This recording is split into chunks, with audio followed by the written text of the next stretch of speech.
different ways of organising very simple things can lead to very profound and affecting results. This is an article that Stroud Cornock and I wrote together. We wrote it, I guess, in 1969 and read it at a conference in 1970. It's called "The Creative Process Where the Artist is Amplified or Superseded by the Computer." What we could see was that through the use of the computer, we could do two things. One, we could, as artists, work on creating situations and systems that people could be involved in. And secondly, and relatedly, those people could interact with systems, with devices, with objects, with lights, with switches, with floors, whatever, and that experience of interacting might be a creative experience for them. So we laid down in this paper a future where time and interaction became central to art practice, and where the artist was more concerned with setting up situations than in finishing them. Rather thinking of Marcel Duchamp, who said that the work is not finished until the audience look at it. So when I started, I was using punch cards, which is a piece of cardboard with holes in it, which the computer could read by putting it into a machine, and it would fill where the holes were. And that would be how you would tell the computer the words or numbers or things that you wanted to put into it. But I wouldn't actually produce the punch card. It was a much longer process than that. So there were these sheets of paper, forms I would fill in. I would fill in the forms and effectively say I would like holes in this card here, there, and here, and here. I'd write lots of these forms. I'd give them to someone who would then type all this stuff into a machine which would punch the holes in these cards. That would usually take 2 or 3 days. And then the cards would be given to a person who would put them into a computer and run the computer according to whatever it said on these cards. That would take another day or 2 or 3. And then I'd get back whatever it did. And if I'd missed a comma out, that's when I'd find out a week later that I'd missed a comma out. So I'd have to start again, put the comma in and do it again. Around about 1970, 1968 or something like that, we started to be able, in my institution, to produce graphics on screens and drawings on plotters and so on and so forth. And so that was much the same, however, because in order to get the drawing done, you had to go through this process. There was something else called paper tape, so instead of punch cards, you had to punch holes in a long stream of tape. If you dropped the tape and it tore, hard luck, you have to start all over again, and so on and so forth. And so all of this was an enormously long process where there was no interaction with the computer. Today is completely different, because today we interact with computers directly, even by gesture. We get feedback immediately. If we are working with a computer program, we can have a computer program where we can modify the program and see the implications instantly. And this is a completely different world to this early days. You could say it is the symbolic study of reason. It is a way of studying rational thought. It's a way of trying to understand argument, false argument, true argument. It's also a way of trying to check the validity or the correctness of simple things like arithmetic. And because we can see whether the arguments that lead to us thinking that 2 + 2 = 4 are correct or not. Strange as it may seem today, in the world of philosophy and mathematics, worries about whether arithmetic was actually true were rife around the beginning of the last century. Symbolic logic became really, really important in terms of the faith we might have in everything that we do in science and engineering and mathematics. Funnily enough, that crisis led to building symbolic systems that form the basis of computers today. I had, during the 1960s, primarily been doing abstracted works based on landscapes, nudes, flowers, and so on. And I came to an end of it, and I kind of realised that I was not going to do this anymore. So I made a mark at the end by making a new work which consisted of many pieces. It turned out to be 20 pieces, each of them kind of encapsulating something of what I had been doing in the last decade. But as I made it, I had a problem. And the problem was this: I made each piece individually without thinking about how I would put them together, except that it would be in a matrix of this kind. And then when I started to try to put it together, I could not do it in a satisfactory way. So I wrote a computer program, and there is a part of that program here, to search for a solution that would satisfy me. That meant writing the rules. That meant being explicit about what would satisfy me. So that was the beginning of the next step. It actually didn't work, so the anecdote I should tell is that I had a 3-hour slot on this one computer, which only one person could use at a time. And fortunately, I wrote a computer program that printed out its near solutions, because at the end of 3 hours, it hadn't actually solved the problem, it hadn't done it. But what you see here is the nearest solution it got. And I was able to see that if I swapped 3 things around, it was a solution. So I could finish the job off myself. And so that then was the beginning of my looking at rules and structures. So it was the end of one period, and it was the beginning of the rest of my artistic life. Jasper is an interesting piece. It starts here with this video construct, which was the name I used for these constructivist videos, which were computer-generated films that I made in the 80s. So this is a generative work, completely controlled by rules.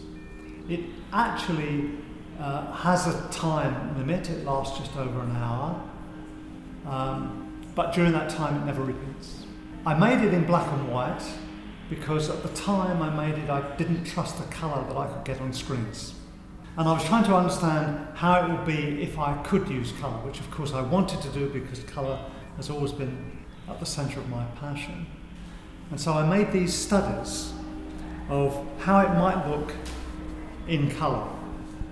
So there was a kind of dialogue between the computer-generated work and the equally systematic and controlled painting that I was doing, where I was trying to understand this in relation to this. So in fact, making these paintings was a step on to making the next video construct. So when I was working on Jasper and I was making those painting studies, trying to work out colour, I was kind of waiting for the technology to move on so that I could dare make works that used colour. And Sydney was the first work that I made using colour. It was still of the same kind. So in those days I was writing software that produced generative work that existed over time and that I laid in real time onto videotape. So this was still done like that, but then when I played back the videotape, at this time I could start to play it back reliably in colour. Well, I don't think today I would call it reliable, but that it was. So it's much the same. It's a generative work based on processes and procedures where the interesting point in a sense is that the core of the art is in writing the procedures. It is like building the structures. It's like designing the fugue in a piece of music. It's like designing the perspective construction of a canaletto or something, rather than in the final finished object. The final finished object was generated by the computer. I'm interested in exploring the relationship between these transmitted light colours and reflected light colours. And so there is a dialogue going on in my work still that was there when I made Jasper and those painting studies there, where I'm now painting paintings, trying to use these colours and exploring the reflected light colours that relate to them. So the works that we see here have that element in them. That's to say they're completely controlled by a computer in real time. The computer is generating the images, they're not stored in advance. They're made up, if you like, as they're projected. And they're ever changing. So the rules that are used, the structures, the aesthetic structures underlying the work, determines the hues to be used, the positions of the stripes, the widths of the stripes, the intensity of the colour, the saturation levels, the time intervals that should be used, whether it should be a fast, slow, what the length of time should be. All these factors are all built into the algorithm, if you like, into the rules that produce the generative process that work. But then the shaping forms have another thing as well. So these are generative works that are actually influenced by the world around them, because in addition to what I've just described, there's a camera here which is feeding information into the computer, and the computer is analysing that information. So it's analysing what kind of movement there is around the space in front of the work. As the work develops, the analysis of what goes on in front of the work is being used to modify the rules.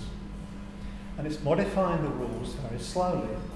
But what it means is that when the work is here for 2 months, as almost this one has been, for example, at the end of that 2 months, the rules will be slightly different to the rules that were being used at the beginning of that 2 months, which means the work is different. It deals with the relationship between squares and how these squares can coalesce and separate. It deals with colour in particular. It deals with very close colours that can hardly be distinguished if you don't look carefully.